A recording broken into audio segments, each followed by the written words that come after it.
is you are urged to call the police. You can remain anonymous. Before we know what happened to the person whose remains were found on Burke County hunting land over the weekend.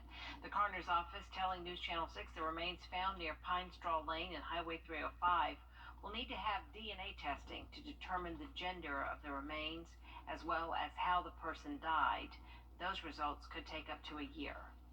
A Richmond County man charged with murder is found guilty. Daquan Simmons was convicted of killing Larry Swearingen in front of his family in 2019.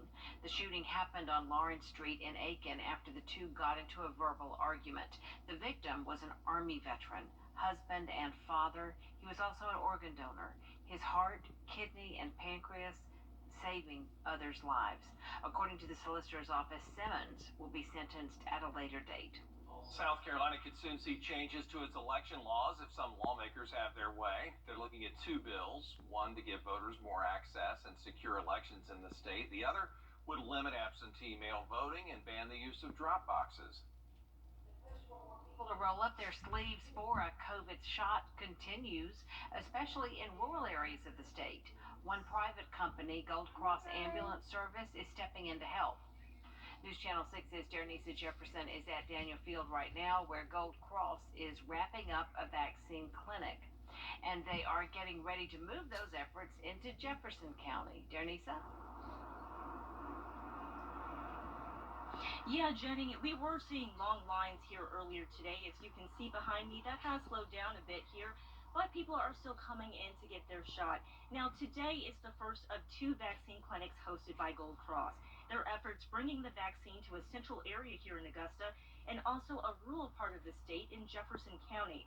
Gold Cross leaders tell me reaching both of these areas is an important part of increasing access to the vaccine. So what we're trying to do is provide another level of accessibility. And I believe that because we are providers in that area, because we're providers in this area, because it all encompasses what we do here in the CSRA, we want to make sure that we continue to do our part to be a community business, and that's what we're going to do. The vaccine clinic will be held tomorrow, Friday, April 16th, in the city of Stapleton from 10 a.m. to 2 p.m. at the Stone Springfield AME Church that's located at 7476 Georgia Highway 296. Now, there's no charge for the shot, but please make sure that you do bring your ID. Now, for those of the people that did receive their first dose of the vaccine here at Daniel Field today, they'll come right back here on May 6th to receive that second dose. For now, reporting live at Daniel Fields, I'm DEIRNESA Jefferson, WJBF News Channel 6.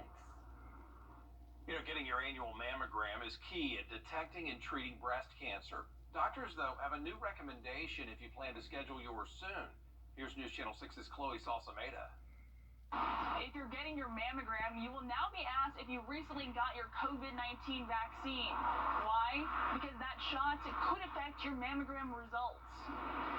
When a woman gets a mammogram, radiologists are looking for changes not only in her breast, but under her arms, specifically in her lymph nodes. Swollen lymph nodes are a side effect of the COVID-19 vaccine. They stay swollen for weeks. That's why experts like Dr. Michelle Lee recommend scheduling your mammograms around your vaccination if possible so you don't get false test results. Bump up your mammogram to before your vaccine. If that's not possible, you may want to wait till about 4 weeks after your second COVID vaccination before you go for your mammogram. In Augusta, Chloe SALSAMEDA, WJBF News Channel 6. South Carolina health leaders are addressing the Johnson & Johnson vaccine pause. DHEC says more than 82,000 South Carolinians have already gotten that vaccine with no issues.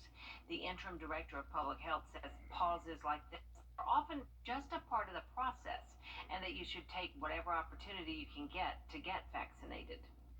The best vaccine for you is the first one that you can get in your arm. So, that may mean for some of these people, if they have access also fairly quickly and easily to Moderna or Pfizer, to a provider that's administering that may be the recommendation then. Others where that would be more challenging.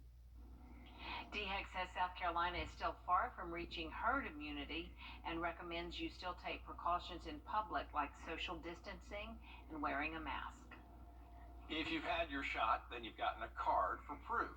Well, scammer experts are giving a warning about sharing pictures of that card on social media. James DeLine shows us why you should keep it private, just like you do your driver's license or social security card. From traveling to entering events, proof of vaccination is now becoming a requirement for many places. But like with anything, it's something scammers are targeting. Criminals are motivated typically by money, and they're going to do whatever they can to, reach that end goal. If that means, exploiting the pandemic, or people that are trying to get vaccines, or people that are, trying to find a place to get tested, they will do it. To help protect yourself, experts say it's best not to post your vaccination card online if you've received one, since it has personal information on it that could be used for cyber stalking. There's a very worrisome trend right now with social networks where it's a double-edged sword. It's going to also for the counterfeit cards, but also you have authentic cards that are being duplicated and leveraged in these counterfeits. Counterfeit cards are being sold to those not wanting to receive a COVID-19 vaccine, which ultimately puts others at risk. The FBI has recently come out that these cards are very harmful and illegal, because any card that has the official U.S. agency stamp on it, in this case CDC, and you buy it as a counterfeit form, it's very, very illegal, and it's a federal crime. FEMA also sharing advice on how to spot scams by reminding everyone that COVID vaccinations are free and that you should never be charged for getting help with the process. Also, beware of any other COVID-19 products that someone might try to sell you, and of course, be mindful that things such as caller ID and emails can be faked. If there's, vaccine links or, appointments going around, look at what you're clicking on, look at the website that it's bringing you to.